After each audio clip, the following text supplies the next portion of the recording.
nos trasladamos hasta la sede de Izquierda Unida para encontrarnos con Antonio Maillo Cañadas, coordinador general de Izquierda Unida Los Verdes, convocatoria por Andalucía. Nacido en Lucena, Córdoba, en el año 1966, Antonio es el segundo de los 4 hijos de Juan Manuel Maillo y Carmen Cañadas. Con 18 años ayudó a crear la Asamblea de Izquierda Unida en Lucena y en 1996 se afilió al Partido Comunista. Profesor en educación secundaria de latín y griego durante 22 años, ha ejercido primero en Sanlúcar de Barrameda, en Cádiz, desde el año 90 hasta el año 96 y posteriormente en Aracena, en Huelva, hasta el año 2009. Aquí, además, desarrolló la gestión de director del centro desde los años 2005 al 2009, convirtiéndose en un centro TIC y bilingüe. Además, fue concejal de Izquierda Unida en ambas localidades. Como profesor ha realizado estancias académicas de formación en Finlandia, Reino Unido, Bulgaria e Italia, en el marco de proyectos educativos europeos vinculados a la mejora educativa y la función directiva. Sus buenas referencias profesionales lo llevaron desde septiembre de 2009 y hasta el año 2012 a ejercer la jefatura del Servicio de Programas Educativos Internacionales en la Dirección General de Participación e Innovación Educativa de la Consejería de Educación. Es director general de Administración Local de la Junta de Andalucía desde el año 2012. Igualmente, es secretario de Política Institucional de Izquierda Unida Andalucía desde ese mismo año 2012 y coordinador general de Izquierda Unida desde la 19 Asamblea. Maillo, al que le gusta pasear, la lectura, el cine y las reuniones de amigos, es un político culto, amable y dialogante, consciente de que ningún avance social se consigue sin luchar.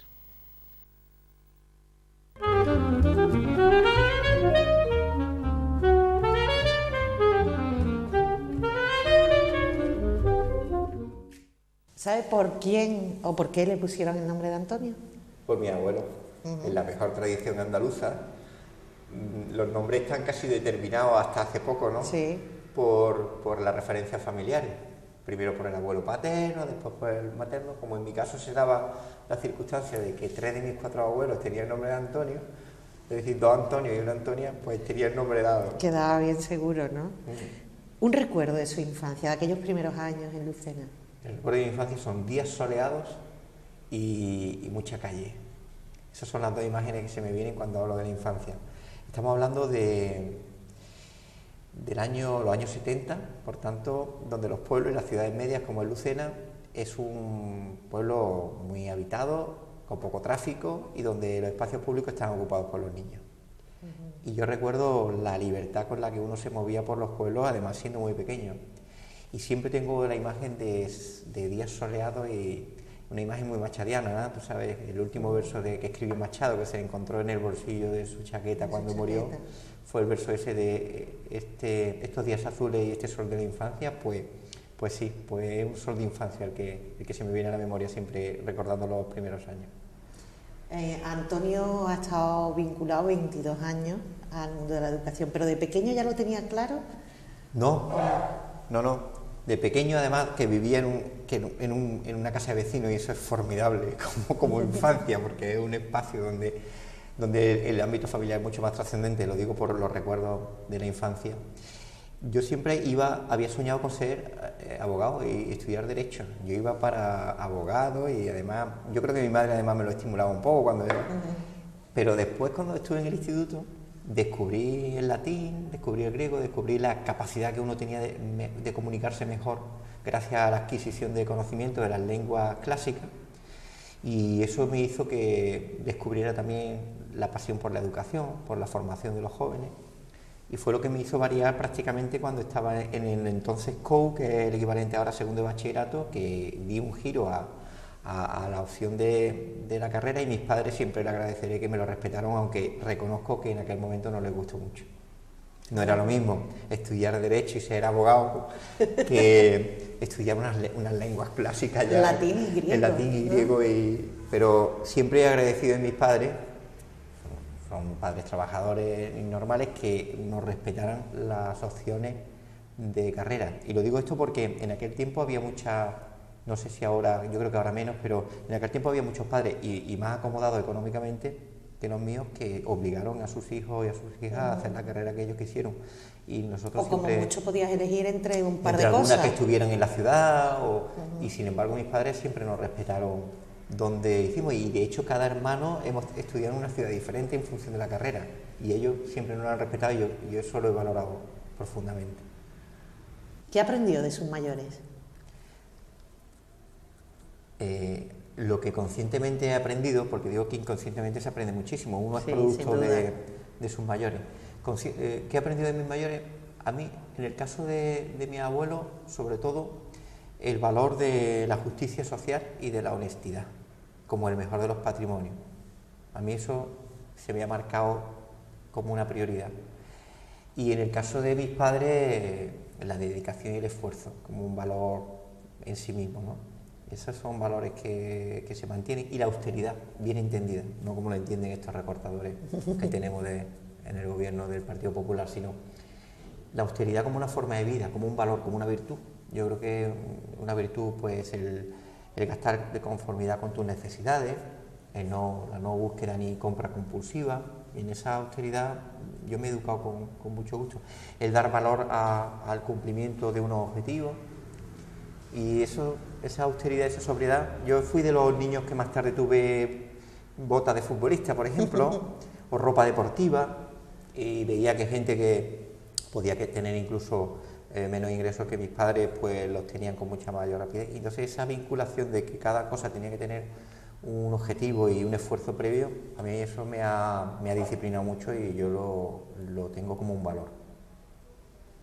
Un color. El rojo. El rojo pasión. Y no va con segunda. No va con segunda. Vale. Un sabor. ¿Un sabor? Un sabor. Chocolate negro.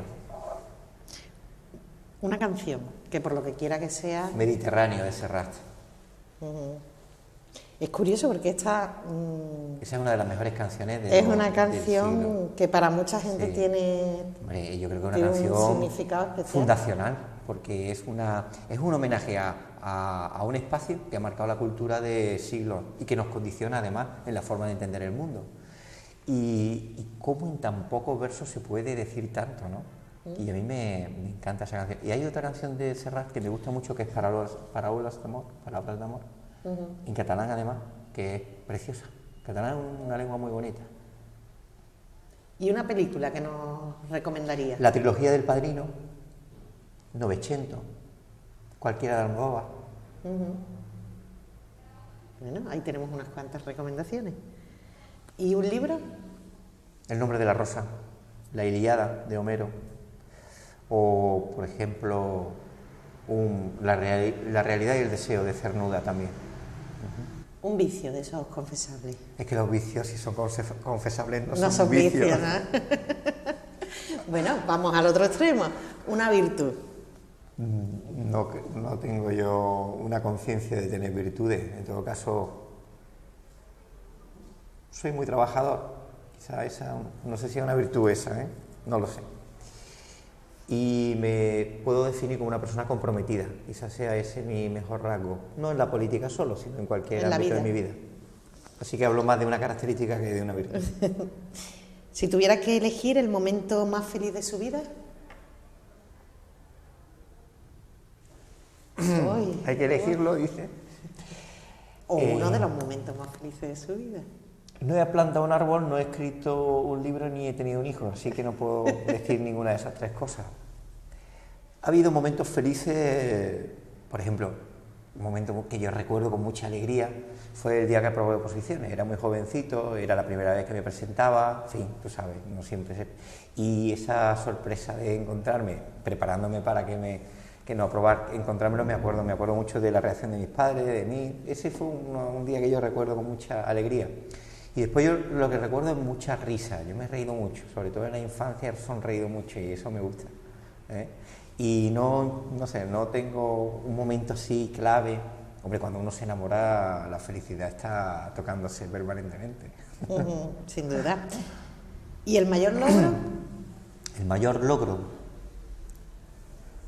Pues mira, yo más que mayor logro así en mi escala, en mi vida profesional, el saberse útil para el alumnado al que he servido como director en muchos años en un instituto como jefe de estudio, el saber que tú has contribuido a que el alumnado que estaba perdido se haya canalizado, eso me emociona además.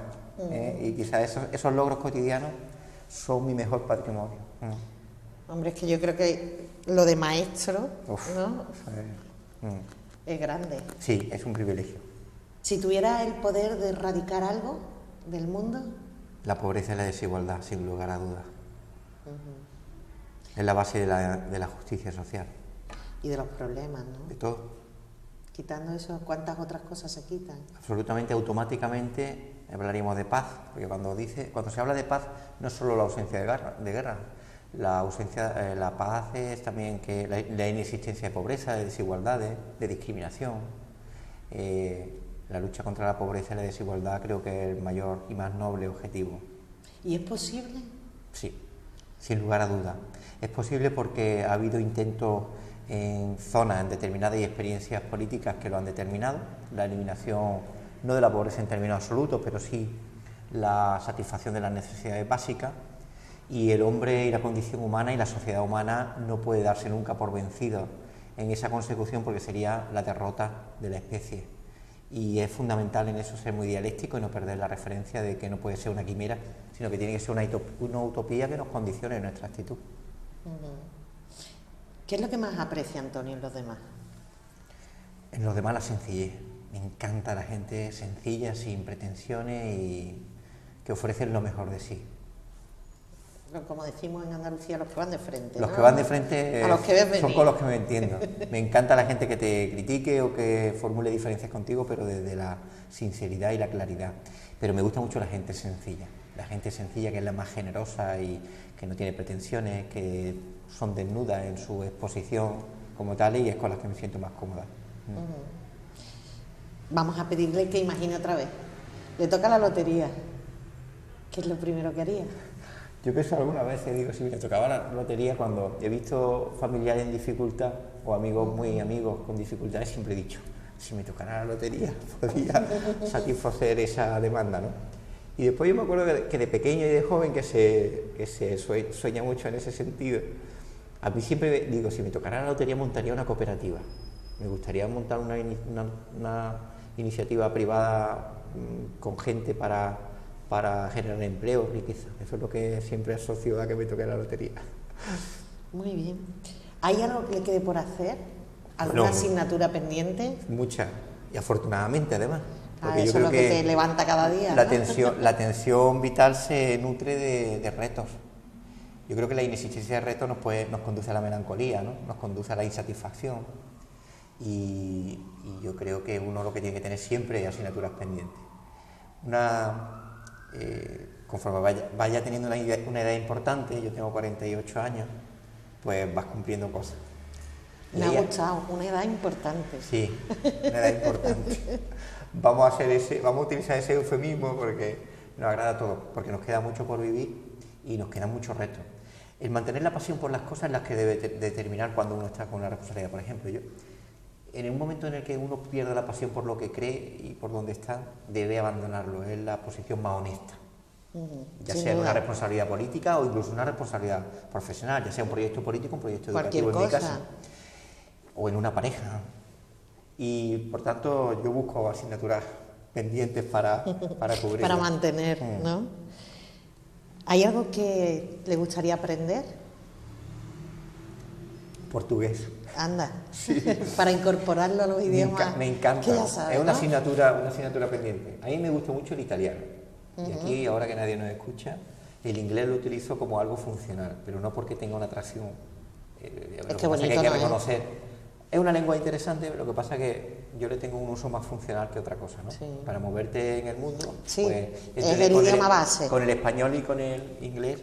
Pero a mí, por ejemplo, si se me ofrece la oportunidad, siempre hablo cuando puedo en italiano. Y el portugués es una lengua también muy bonita, una lengua además muy cercana a la nuestra, de lengua románica. Son muy musicales. De un país que desconocemos mucho en Andalucía y en España, pero que tiene un desarrollo formidable, su gente es extraordinaria, tiene una literatura de una alta calidad. Y a mí uno de los retos que tengo cuando deje este nivel y esta línea política es dedicarme a estudiar portugués. Vamos a pedirle a Antonio que imagine otra vez, y en este caso que imagine que consigue la famosa máquina del tiempo que nos permite ir donde queramos. ¿Dónde le gustaría ir a Antonio? ¿Hacia adelante? ¿Hacia el pasado? Ya que estamos pues un poquito de cada. A mí me gustaría conocer la época del Renacimiento en Florencia y la Atenas de Pericles. Yo creo que esos son dos momentos fascinantes en la historia de la humanidad y donde me gustaría observar cómo funcionaba aquello. Dicho esto, uno tiene que estar contento del momento en el que vive, porque también somos productos de todo ese acervo histórico. Son unos genes no biológicos, pero sí sociales, que condicionan nuestra visión del mundo. Pero desde esa perspectiva me parece que esos dos momentos han sido apasionantes para la humanidad. ¿La persona que mejor le conoce quién es? ¿En qué sentido? En general. Ah, la persona que mejor... La que mejor le conoce a usted. Mi madre, vamos, sin lugar a dudas. Aunque vaya disfrazado, como dicen, ¿no? Ni disfrazado, me engaña. Sí, es mi madre la madre siempre. Que mejor me conoce.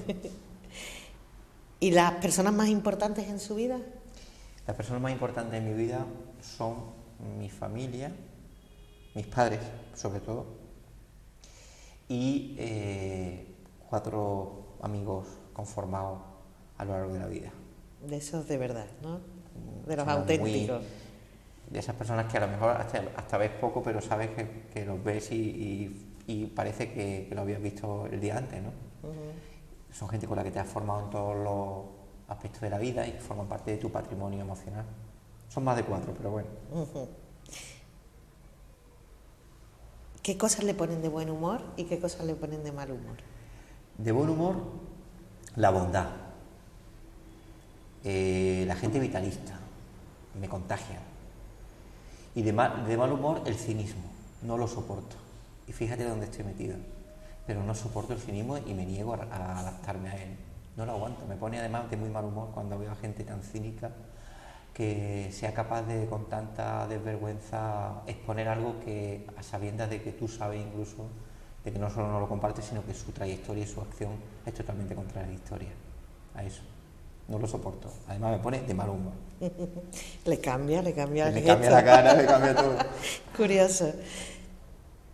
Tenemos que ir terminando este tiempo, pero sí que me gustaría que todavía tuviéramos oportunidad de hablar, por ejemplo, de algún personaje de la historia que le resulte atractivo, por lo que quiera que sea. Espartaco, un libertador de esclavos. Ese fue un episodio emocionantísimo en el siglo I antes de Cristo, en la época de la República Romana. Me parece un personaje muy fascinante. Hay una mujer del siglo XX que también me fascina mucho, que es Dolores Ibárruri, Pasionaria, que me parece una fuerza de la naturaleza impresionante vinculada a un periodo histórico muy agitado. Y ella refleja en su propia vida su surgimiento de la miseria, una formación católica muy fuerte, su paso al socialismo y al comunismo, toda la época con todas sus contradicciones, el dolor de una madre dolorosa que pierde a un hijo suyo en la guerra. Es un epítome de lo que le ocurrió a prácticamente su generación. Y es una persona también muy fascinante desde el punto de vista personal. Me parece una mujer absolutamente poderosísima, ¿no?, en cuanto a su personalidad y su trayectoria vital. Y otros personajes, desde el punto de vista filosófico, Carlos Marx me parece que es una de las personas más brillantes que han recorrido el panorama del pensamiento en la historia de la humanidad, y son quizás 3 referencias para mí muy llamativas. ¿Cree en Dios? No. ¿Y en el destino? Creo en el fatum, creo en la acción de los hombres. Y créame que me encantaría creer en que hubiera algo que trascendiera nuestra propia vida. ¿Cómo serían unas vacaciones ideales? para Antonio? Unas vacaciones ideales, por ejemplo, perderme en una ciudad con un gran patrimonio histórico, por ejemplo una ciudad como Estambul, Roma o Lisboa, me encantan. Pero ahora ya voy cambiando de hábito, me voy haciendo más sedentario y las vacaciones ideales son las que me permiten el descanso y una lectura placentera. 3 lugares que le gustaría conocer. Que todavía no conozco por tanto, ¿no? Efectivamente. Egipto, me encantaría conocerlo. Argentina, es otro país que también me apasionaría. Y por deciros, Irán, la antigua Persia.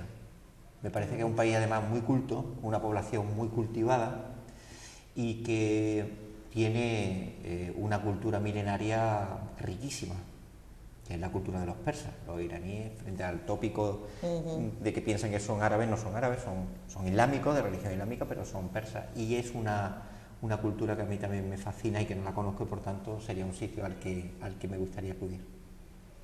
¿Lo mejor y lo peor de su trabajo qué es? ¿Del trabajo actual? Del actual, de esa primera línea en política. Lo mejor, la cantidad de gente tan magnífica que me permite conocer esa responsabilidad.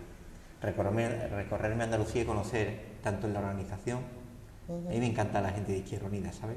Y no lo digo porque sea su coordinador, sino porque me gusta mucho la militancia de una gente que lucha por lo que cree, que está en la organización para transformar el mundo, para cambiar, activistas que se mueven por profundas convicciones ideológicas, que sé que en estos tiempos tan líquidos, pues a lo mejor eso no es lo más llamativo, ¿no? Hay discursos más diluidos, más líquidos, más vaporosos, que tienen mucha atracción en estos momentos se está viendo. Nosotros somos gente que luchan en su territorio, gente generosa, a mí me encanta. Y en otro orden de cosas, en Andalucía, la extraordinaria gente que conozco, trabajadora, con emprendimiento, que lucha de una forma negada y anónima porque su negocio vaya mejor, porque el sitio donde trabaja contribuya a que funcione. Esa negación y ese anonimato a mí me emociona mucho. Son gente que no pide nada a cambio, pero que da lo mejor de sí. Y a mí eso en nuestra atalaya es lo mejor que me está pasando, el conocimiento de gente extraordinaria. Y lo peor, pues ya se lo he dicho, el cinismo que está demasiado instalado en la política, no en el sentido política, en el sentido más noble, sino quizá en ámbitos pues más elevados o vinculados al poder, que está demasiado instalado y a mí me gustaría contribuir a erradicarlo un poco. Pues ahora sí que llegamos a la última pregunta del cuestionario. Vamos a pedirle a Antonio que imagine que pasan, no sé, 100 años y que sale el nombre de Antonio en una conversación. ¿Qué le gustaría que dijeran de usted? ¿Cómo le gustaría que le recordasen? Pues simplemente como una persona que intentó contribuir en su paso por la vida a mejorarla y que una persona comprometida con su entorno, con su vida y que fue buena gente. A eso aspiro, a ser buena gente. Muy bien, pues muchísimas gracias, Antonio. Muchas gracias a vosotros, ha sido un placer.